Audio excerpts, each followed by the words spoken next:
Thank you. Would you all please join me in a word of prayer? Almighty and merciful God, the events of the past day in Dallas have weighed heavy upon our hearts, but they cannot be as heavily weighed as those of the families and the officers of the Dallas Police Department. And today we stand with them to collectively lift them up. We lift them up to you in prayer. We ask, Lord, for the strength and the healing that only you can provide to be offered greatly to them. We pray, Lord, today as we unite all of these law enforcement agencies here in El Paso, as many are doing in other cities and other states, to stand with our law enforcement community, to stand with our officers who daily put their lives on the line to serve and to protect communities. And in this case, to serve and to protect the people and the citizens and the visitors and guests of El Paso and El Paso County. May you, Lord, in your grace and in your mercy, lead us and guide us through this time. Give each and every one of our speakers today the wisdom to encourage the hearts of those who are suffering, in particular those in Dallas. And may you continue, Lord, to do your work through those who have given of themselves to serve their community and their fellow men and women. And we ask your blessing in your precious and wonderful and holy name. Amen.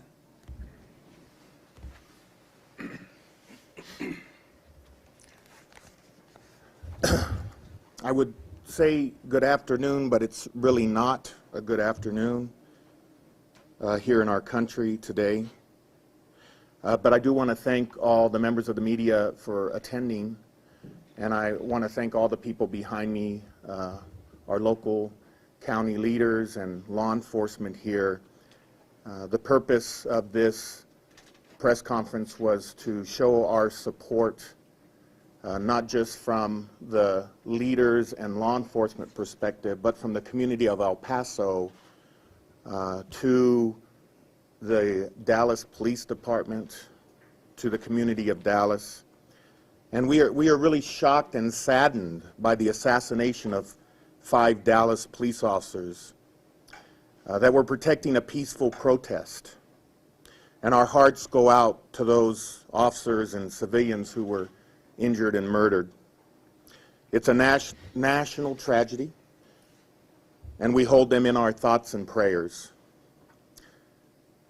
We have been getting updates. We had a conference call earlier with the Department of Homeland Security, and this information you probably already have, but just to reiterate what we know, we have 12 officers that were shot, 5 that are deceased. We have 3 that are in the hospital and 2 citizens with non-life-threatening injuries.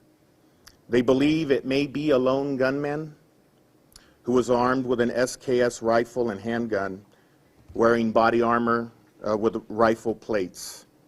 He had a military background and was killed when a robot was deployed and explosives from C4 occurred and killed the gunman. I'd like to mention, I'm deliberately not mentioning the gunman's name because I think we should concentrate on the victims. And these victims have families that will forever be changed as a result of what occurred last night. And we know the victims to be Lauren Arins, 48 years old, who had 14 years in the Dallas Police Department. Michael Kroll, who was 40 years old, had 8 years with the Dallas Police Department. Sergeant Michael Smith. Brent Thompson, 43 years old, who was a DART officer. And Patrick Zamaripa, who had 6 years with the Dallas Police Department. I've been getting a lot of questions about what we're doing here in El Paso. And I want you to know that we always are immediately updated about situations that occur nationally and in the state and certainly locally. And part of that notification, or I'm sorry, the main part of that notification comes from the Police Department Fusion Center, which is an invaluable tool for local leaders and law enforcement to be able to react and plan to incidents that occur. That Fusion Center, thanks to Chief Allen, is in operation, I believe, 24 hours over the weekend. We do have a deputy assigned to that Fusion Center to relay information to our staff and officers in the field. At this time, there are no threats here in El Paso, but certainly we have advised our employees to be aware and proactive in assessing threats and dangers to themselves and to members of our public and act accordingly. I want you to know that as far as the Sheriff's Department is concerned, we had gone to the 12-hour shifts a little over a year ago. It put more officers out in the field at any given time, so we have more staff in the field to be able to back each other up. The officers certainly have protective devices both on their person and in their vehicles. Our patrol units are armed with rifles and the officers are armed with .40 caliber handguns, and our employees are certainly well trained and are able to respond to incidents. But clearly sometimes these things cannot be foreseen, and we would certainly hope that tragic events like this do not hit us here locally. And one of the keys to preventing this type of incident, to be proactive and to try to intervene before it occurs, is we certainly encourage all of our citizens here in El Paso County that if they hear of any threats to citizens or law enforcement, they need to immediately report that to 911 so that that information can be immediately evaluated and responded to. It's only us working together as a community, and we know in El Paso that the bond of trust between law enforcement and the community we serve is great, and we know we have the community support, and we ask that the community continue that support by working with us to continue to make El Paso a safe place. And with that, I'd like to go ahead and turn it over to our County Judge, Veronica Escobar. Thank you. Thank you, Sheriff, for bringing us all together in the wake of such tragedy.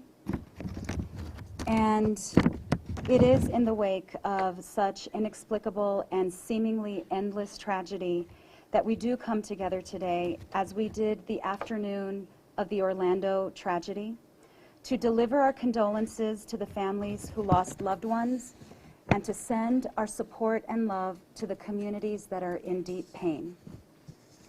Just as we mourn the senseless killing of the Dallas police officers who lost their lives in the line of duty, protecting the civil liberties of the peaceful protesters, we also mourn the lives of Alton Sterling and Philando Castile, who died at the hands of police officers.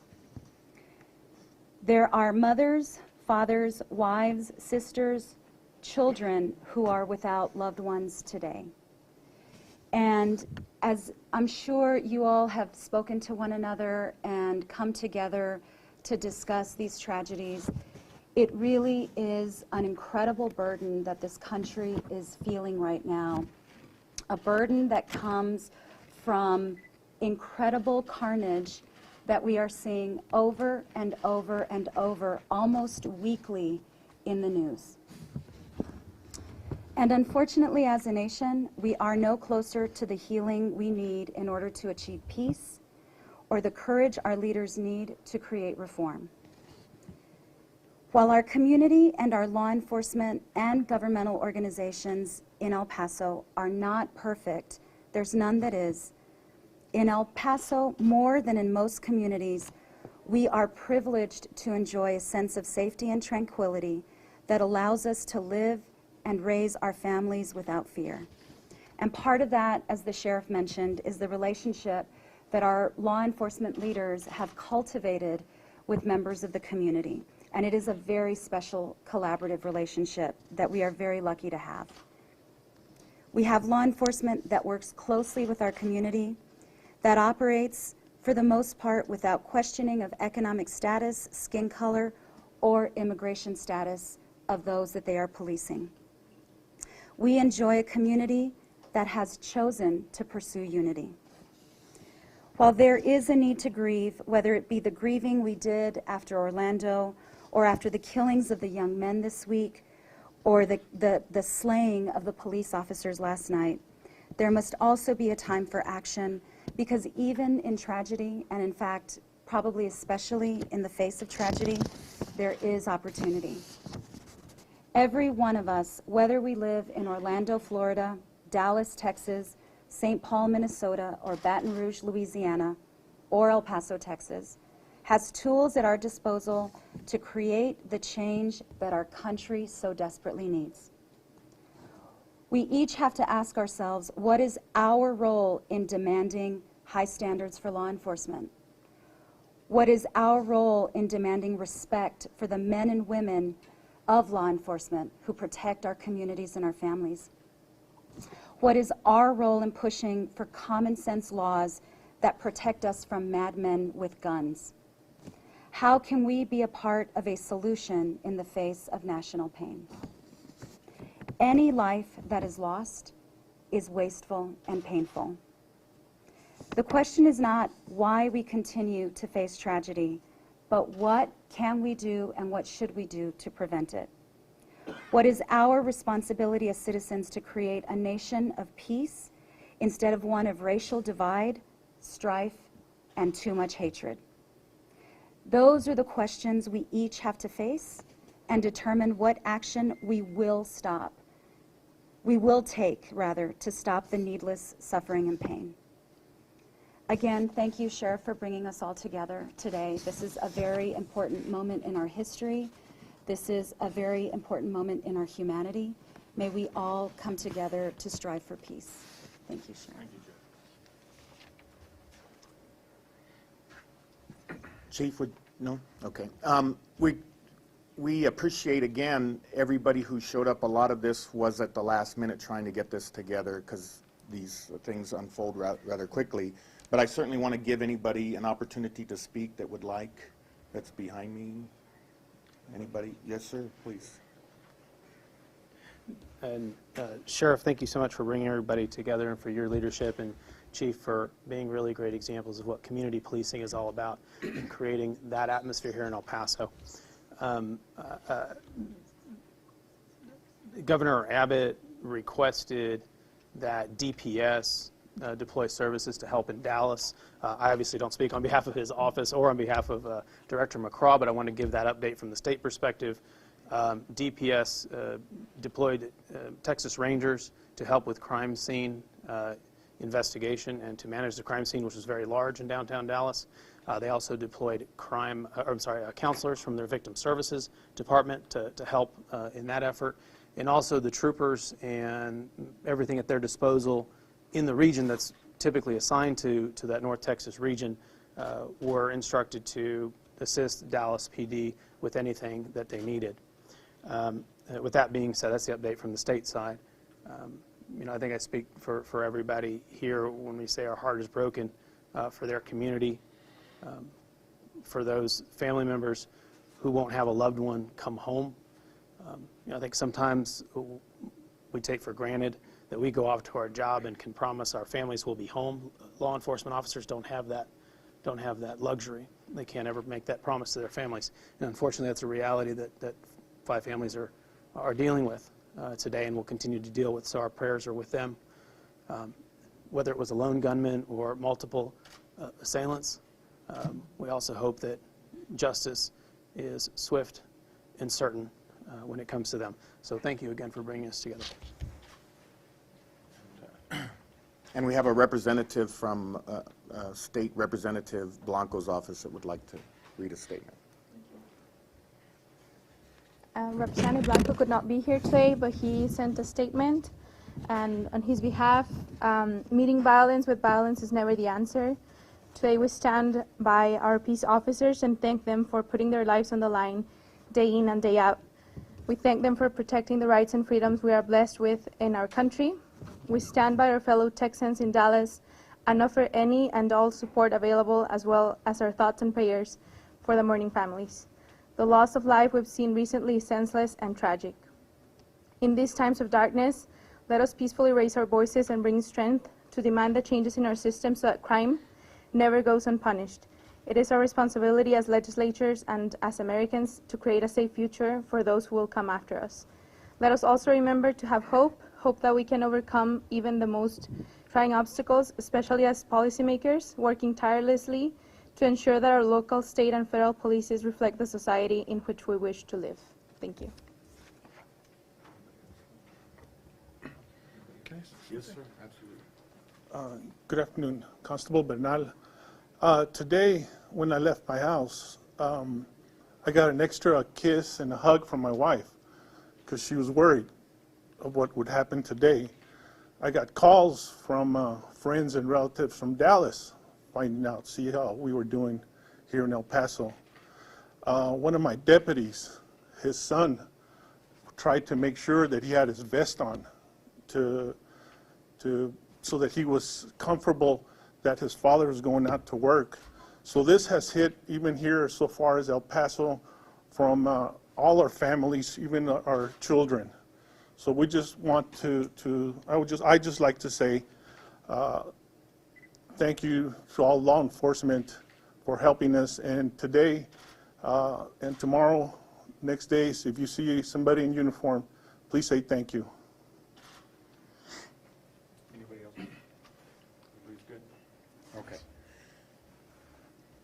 Let me thank once again the leaders behind me that took the time to be here today to express our sincere condolences to the community and victims and their families of Dallas. That's the important message, that we stand with law enforcement. Officers go out in the field every day facing sometimes very dangerous situations and have to make split-second decisions sometimes. And nobody wants to see an individual hurt or killed who's just trying to do their job. So we want, as a group, to show our support and hope that over time there can be some type of recovery in that great city here in Texas. I'm sure any of these individuals would be happy to talk to you individually if you would like, and thank you again for being here. Thank you.